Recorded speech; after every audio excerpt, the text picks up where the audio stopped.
À l'occasion de la tenue du 9e Congrès panafricain à Lomé, du 8 au 12 décembre 2025, les appels au boycott fusent de partout. La raison évoquée par les partisans du boycott ? Le panafricanisme ne peut soutenir par la publicité une dictature rétrograde et liberticide.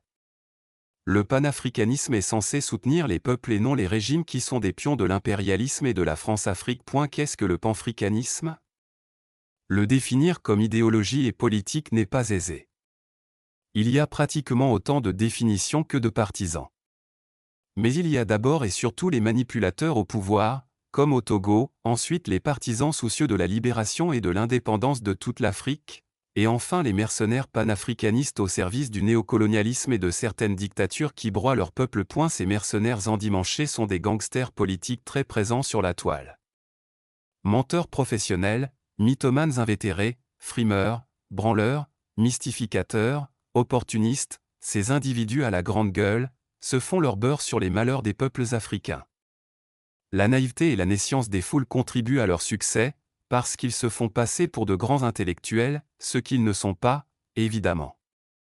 Quand on constate la fausseté fréquente de leurs analyses, leurs carences intellectuelles et leurs insuffisances théoriques, une conclusion s'impose quant à leur importance, du pipi de chat.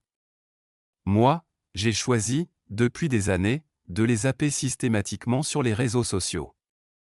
Il est donc heureux que le Congrès de Lomé attire l'attention sur leur rouerie en les mettant à nu. Pour faire court, le panafricanisme, dont les premiers idéologues ont défini le concept au début du XXe siècle, est une idéologie politique dont l'objet est la libération du continent africain et des territoires de sa diaspora ultramarine du colonialisme et de l'impérialisme. L'unité africaine est l'outil qui doit œuvrer au développement et à la liberté des individus et des peuples. La promotion des cultures et des langues africaines est destinée à servir de racine dynamique à l'élan libérateur du progrès. Nous vivons à une époque de falsification et de mensonges élevés en méthode de gouvernement, de communication et de manipulation des consciences. Les mots sont galvaudés et ne possèdent plus de signification précise. Les gouvernements et les réseaux sociaux cultivent l'amalgame et l'à peu près. Dès qu'ils sont pris en flagrant délit de mensonge, ils affirment, la main sur le cœur, ne pas avoir été bien compris, en jouant sur le flou de leur vocabulaire. Comme par hasard, ce sont les régimes illégitimes les plus contestés, aujourd'hui, qui clament le plus fort, leur catéchisme panafricaniste. C'est de la pure démagogie.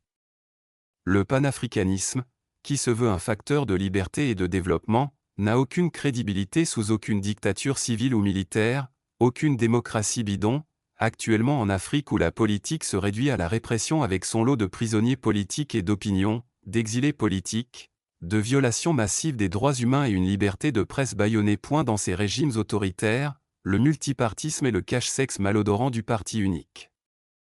Ces régimes ne peuvent être panafricanistes en brimant leur propre peuple. C'est une escroquerie politique, car, après l'échec des partis uniques suite aux fausses indépendances, au régime militaire putschiste, aux fausses démocraties et au comeback des régimes militaires liberticides qui ont suivi, la ruse des gouvernances médiocres et néocolonialistes consiste à surfer sur le panafricanisme qui jouit d'une estime favorable au sein de l'opinion publique des pays africains. Les démagogues excluent totalement la pratique, c'est-à-dire le développement, en offrant le mythe aux pauvres peuples africains en quête de libération et de développement économique. C'est à cause de l'échec économique que s'ouvrent les mâchoires du piège de la migration clandestine vers l'Occident plus prospère, en transformant la Méditerranée en cimetière marin pour une partie de la jeunesse africaine désespérée. On remplace le faire par le dire, faute de vision politique. L'impéritie de ces régimes les pousse à recruter des panafricanistes mercenaires vuvuzélés pour faire le maximum de bruit afin de voiler la vacuité de politiques qui ne génèrent que la misère, l'injustice, l'impunité, la corruption et la mégalomanie de prétendus dieux de la terre. Les peuples, dans les périodes dangereuses de transition des sociétés en construction ou gravement en crise, adoptent souvent une attitude résignée d'attente de l'avènement de sauveurs capables de miracles. Or, dans la situation actuelle d'effondrement économique et social de la plupart des pays africains, ce sont les bourreaux qui portent le masque trompeur de sauveur. Belle ironie. Et des foules naïves se laissent prendre au piège de l'apparence. Le mythe du panafricanisme, phénomène purement verbal, est devenu une source de profit pour le panafricanisme business de pieds nickelés, véritable mercenaire du micro et de la plume.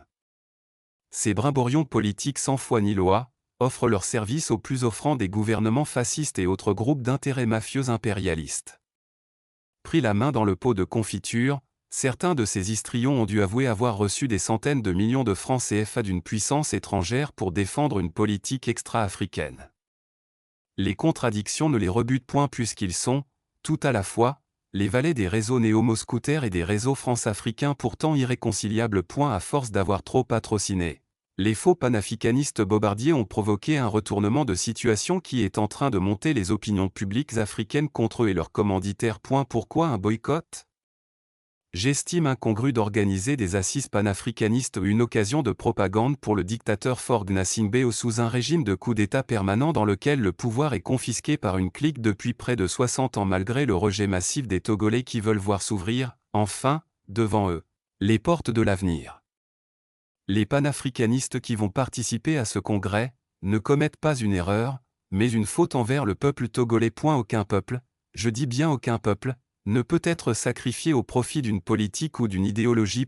Qu'on se le dise, Ayayi Togoata Apedoama.